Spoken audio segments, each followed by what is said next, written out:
ouvre cet épisode du Café de la Presse en compagnie de la Nouvelle Raie du Slip et d'Edoui Plenner. Vous écoutez le Café de la Presse. Qui dit presse dit actualité. Mais ce midi, visiblement, l'ambiance est à parler d'histoire. Pour des journalistes qui veulent parler d'histoire, le rappel d'un anniversaire permet par un tour de magie à l'histoire de devenir de l'actualité.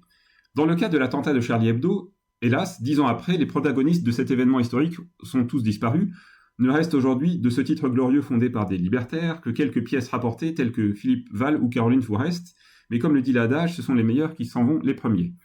Pour ma part, ces événements historiques récents, comme le 11 septembre 2001 par ailleurs, font que je me rappelle exactement ce que je faisais ce jour-là. En l'occurrence, une journée du bureau inintéressante, et je découvris la chose en allant prêter le soir venu une perceuse à un ami qui habitait Place Leclerc, et où je tombais sur la manifestation « Je suis Charlie ». Mais cela ne vous intéresse sûrement pas. Parlons donc du fond. Si j'étais un journaliste avec beaucoup de guillemets du groupe Bolloré, je dirais sûrement que l'attentat de Charlie Hebdo était un complot islamo-gauchiste. En effet, le mobile des frères Kouachi était peut-être par le sang de forcer Cabu, 77 ans, et Wolinski, 80 ans, à prendre leur retraite. Mais ici, à Radio Pulsar, nous sommes des journalistes sérieux. À la rigueur, cette hypothèse ne tiendrait la route que si Feu Cabu et Feu Wolinski avaient voulu eux-mêmes caricaturer leur propre mort.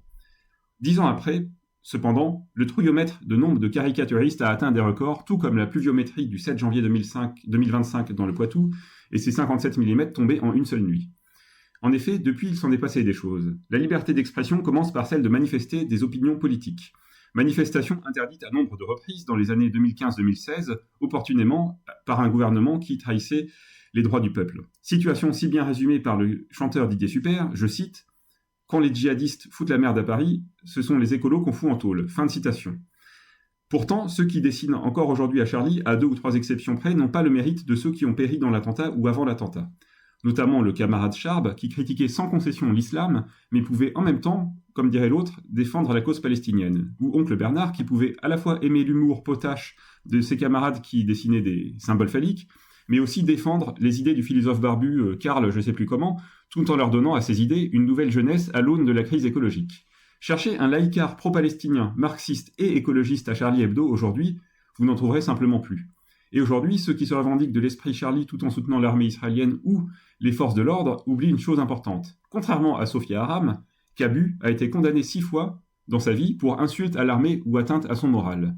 Charlie, ex-journal de bouffeur du curé, est devenu paradoxalement un martyr. Et critiquer ses successeurs, qui, je le répète, n'ont pas autant de mérite, est presque devenu une forme de blasphème. Ce n'est d'ailleurs pas le seul blasphème qui existe hors du religieux. Allez dire du mal d'une exposition d'art contemporain, le seul art où il est interdit d'exercer le métier de critique, ou pire, allez demander un pain au chocolat à un néo-aquitain. En venant de prononcer cette dernière phrase, c'est peut-être ma dernière chronique, la rédaction de la Nouvelle Raie du Slip Ventre Presse sera sûrement bientôt décimée.